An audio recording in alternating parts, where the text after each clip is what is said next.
దురదృష్టకరమైన ట్రెండ్ మన రాష్ట్రంలో. దీన్ని మనం మానుకోవాలి. అందువల్ల ఈ విశాఖ గూగుల్ ఏఐ కేంద్రం, ఏఐ హబ్ ఏదైతే రాబోతోందో దాన్ని ఆహ్వానించాలి మనందరం. మీరు యాక్చువల్ గా సుందర్ పిచే ఇచ్చిన ఇంటర్వ్యూ చూడండి. అందులో ఆయన చెప్పాడు, beautiful city called Vizag, it's a developing city అన్నారు. అందరం గర్వపడాలి, మనం అందరం కూడా. అంటే గూగుల్ సంస్థ అధినేత మన రాష్ట్రాన్ని గురించి, మన రాష్ట్రంలో ఉన్న ఒక ప్రాంతాన్ని గురించి కూడా, జగన్మోహన్ రెడ్డి గారు కూడా ఆ ప్రాంతం అభివృద్ధి చెందాలనే కోరుకున్నారు కదా ఆయన. సో ఒక ప్రాంతం అభివృద్ధి చెందుతుంటే అందరూ ఆనందంగా ఉండాలి. మనకు చదువుకున్న పిల్లలకు ఉద్యోగాలు వస్తాయి అక్కడ. తరువాత ఆంధ్రప్రదేశ్ ఒక ఏఐ హబ్ గా మారబోతోంది. దీనివల్ల ఎన్నో ప్రయోజనాలు మనకు ఉంటాయి. ఇప్పుడు ట్రంప్ ఏదైతే H1Bలకి $1,00,000 ఫీజు పెట్టాడో దానివల్ల మన పిల్లలు అక్కడికి వెళ్ళడానికి అవకాశాలు తగ్గిపోతుంటే, అక్కడ ఉన్న సంస్థ ఇక్కడ వచ్చి ఒక పెద్ద ఏఐ హబ్, డేటా సెంటర్ ఏర్పాటు చేయడం వల్ల మన విద్యార్థులకు ఎంత అవకాశాలు ఉంటాయన్నది ఆలోచించాలి. తరువాత ఒక ఇంటర్నేషనల్ సంస్థ వైజాగ్ వస్తుందంటే మిగతా ఇంటర్నేషనల్ సంస్థలు కూడా చూస్తాయి ఇటువైపు. ఇప్పుడు ఫర్ ఎగ్జాంపుల్ మీరు హైదరాబాద్ లో చూసుకుంటే, మొదట సాస్ అనే ఒక బిల్డింగ్ డెవలపర్స్ వాళ్ళు 50 ఫ్లోర్స్ కి ఒక శాంక్షన్ తీసుకున్నారు. 50 ఫ్లోర్స్ ఉన్న బిల్డింగ్ ఒకటి మొదలైన తర్వాత ఇప్పుడు చూడండి హైదరాబాద్ లో ఎన్ని 45-50 ఫ్లోర్స్ మీకు వస్తున్నాయి. అంటే ఒక ప్రాజెక్ట్ వస్తే మిగతా వాళ్ళు కూడా దాని మీద ఇంట్రెస్ట్ చూపిస్తారు. సేమ్ థింగ్ ఇక్కడ కూడా అప్లికబుల్. గూగుల్ అన్న సంస్థ ఇక్కడికి వచ్చింది కాబట్టి మిగతా సంస్థలు కూడా ఇక్కడ ఇంట్రెస్ట్ చూపించడం మొదలు పెడతారు. ఆ తర్వాత ముఖ్యంగా ప్రపంచాన్ని శాసించబోయే 2 టెక్నాలజీలు, ఒకటి వచ్చేసి ఆర్టిఫిషియల్ ఇంటెలిజెన్స్, రెండవది వచ్చేసి క్లౌడ్ కంప్యూటింగ్, ఆ తర్వాత వచ్చేసి మీకు జరిగే ఈ ఏఐ హబ్ ఒకటి, తర్వాత వచ్చేసి అమరావతిలో క్వాంటమ్ కంప్యూటింగ్. క్వాంటమ్ కంప్యూటింగ్ అన్నది చాలా ముఖ్యం. ఇంతకుముందు బిట్స్ బైట్స్ లో జరిగేది 0-1లు, కానీ క్వాంటమ్ కంప్యూటర్ ఈ రెండింటిని కలిపి చేస్తుంది కాబట్టి చాలా ఫాస్ట్ గా సొల్యూషన్స్ వస్తాయి.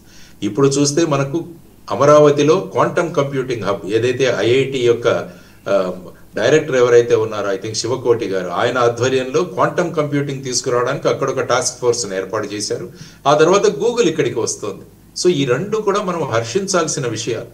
ఎందుకంటే భారతదేశంలో సైన్స్, టెక్నాలజీ, ఇంజనీరింగ్, మ్యాథమెటిక్స్ చేసే వాళ్ళ గ్రాడ్యుయేట్ల సంఖ్య సుమారుగా సంవత్సరానికి 25 లక్షలు.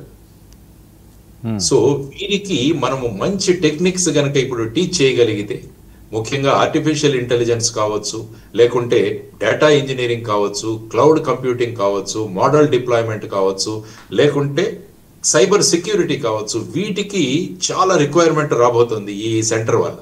సో దీనివల్ల మనకు ఒక మంచి అవకాశం, మన విద్యార్థులందరికీ కూడా ఇటువంటి స్కిల్స్ గనక మనం నేర్పించగలిగితే వాళ్లకు వెంటనే ఉద్యోగాలు రాగలవు అన్నవి మనం చూడగలగాలి.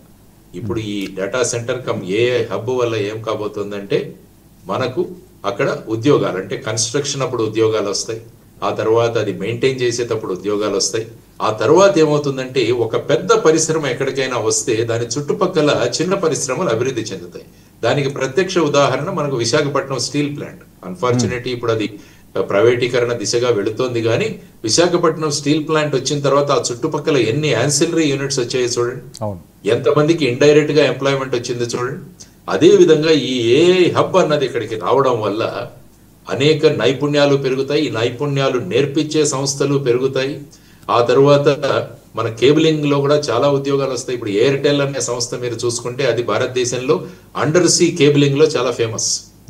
సో మళ్ళీ ఎయిర్టెల్ లో మీకు ఉద్యోగాలు వస్తాయి. ఈ విధంగా డైరెక్ట్, ఇండైరెక్ట్ ఎంప్లాయ్మెంట్ తీసుకుంటూ మనం దీన్ని మెచ్చుకొని దాన్ని ముందుకు తీసుకువెళ్ళాలి తప్ప, దీని వచ్చింది దీనివల్ల ఉద్యోగాలు తక్కువ వస్తాయి ఇలాంటి చర్చలు ఏవైతే ఉన్నాయో వాటన్నింటినీ కూడా మనం ఆపాలి. ముఖ్యంగా ఈ సెంటర్ ఏంటంటే 80% ఎనర్జీ రిక్వైర్మెంట్ ఏదైతే ఉందో అది రెన్యూవబుల్ సోర్సెస్ ఆఫ్ ఎనర్జీ వల్ల అని చెప్పి సుందర్ పిచే గారు చెప్పడం జరిగింది. అంటే సోలార్ గానీ, ఆ తర్వాత వచ్చేసి లేకుంటే గ్రీన్ హైడ్రోజన్ గానీ, వీటి వల్ల వస్తుంది. మళ్ళా సోలార్ ఎనర్జీ ఇంత కెపాసిటీలో రావాలంటే మళ్ళా సోలార్ లో ఉద్యోగాలు పెరుగుతాయి. తర్వాత వచ్చేసి గ్రీన్ హైడ్రోజన్ ఎనర్జీ కూడా మళ్ళా ఉద్యోగాలు పెరుగుతాయి. సో ఇవన్నీ కూడా మీరు ఆలోచించుకుంటూ వెళితే ఒక పెద్ద ప్రాజెక్ట్ వస్తే దాని వెనకాల అనేక ఉద్యోగాలు సృష్టించబడతాయి. తర్వాత అనేక మంది ఇన్వెస్ట్మెంట్ చేసే వాళ్ళు కూడా భారతదేశానికి రాగలరు. కాబట్టి ఇటువంటి ఆరోపణలు ప్రత్యారోపణలు పక్కన పెట్టి